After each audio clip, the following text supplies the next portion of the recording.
Chapter 44. At the center of the platform between two full benches, a man in a wheelchair was singing for dollars and cents. The answer of Bebe. He sang in a raspy voice. It's gonna be blowing in the wind. The answer blowing in the wind. Oh yeah, yeah, yeah. Answer. Sweet babe, it's gonna be blowing in the wind. No one appeared to be listening or watching as he moved his harmonica to his mouth and blew into it with his eyes closed, nodding to the splendor of his own music. At least two people were looking up the tracks, murmuring to themselves, one asking when the damn train was ever going to arrive. Amen, my brother, someone said when the song ended. A aid to the men.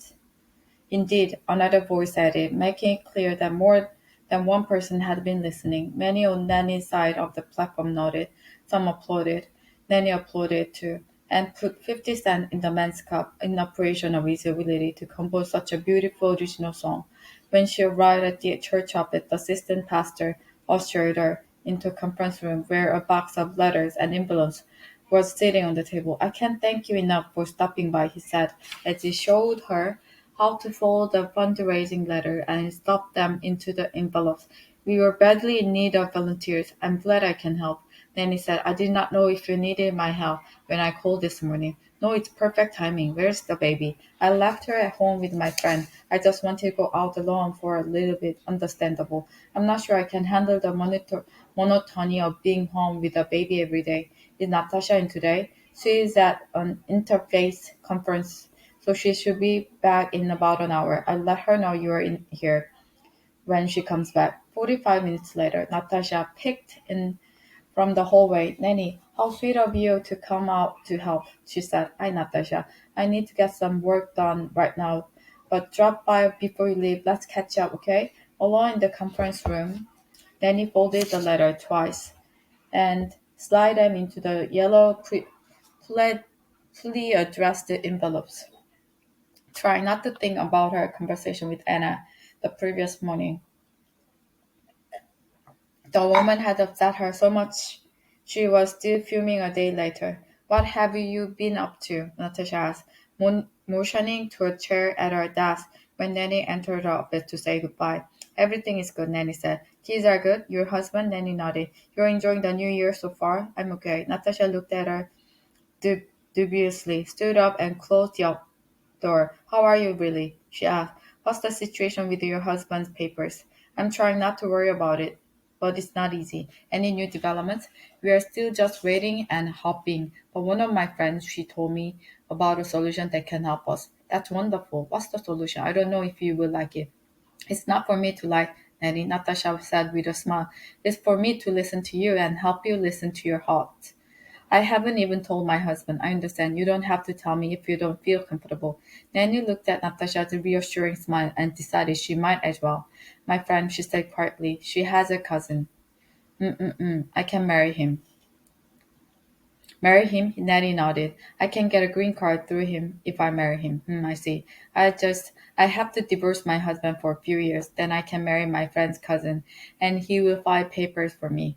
Natasha nodded, pulling a scrunchie from her wrist to put her hair in a ponytail. She stood up and walked to a water cooler by the door. You want a cup of water? She asked Nanny. Nanny shook her head and watched as Natasha filled the disposable cup and downed the water in one gulp. Refreshing, the pastor said with a broad smile as she tossed the cup into a garbage can and retook her seat. Nanny waited, the beating of her heart suddenly noticeable to her. You were thinking of marrying another man for a few years, Natasha said. It's my friend's idea. Only, I don't know if it's right or wrong.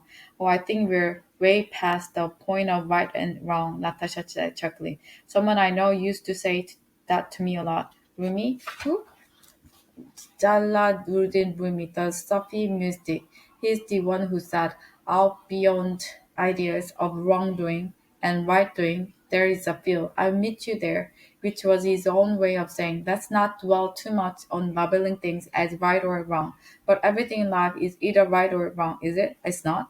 Why would you want to divorce your husband and risk your marriage for papers, Nanny? Why? Is America that important to you?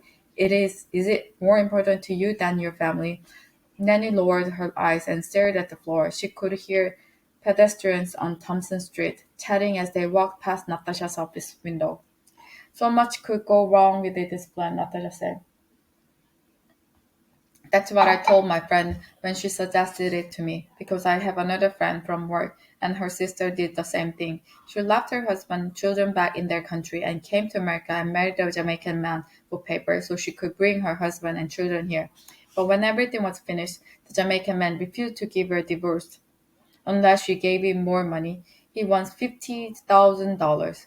That's awful. Yes, because now she cannot go back to her country and marry her husband back and bring her family here. She's over here. They are still over there. And the woman is just praying that the Jamaican man will stop being so greedy because she really wants to be with her husband and children.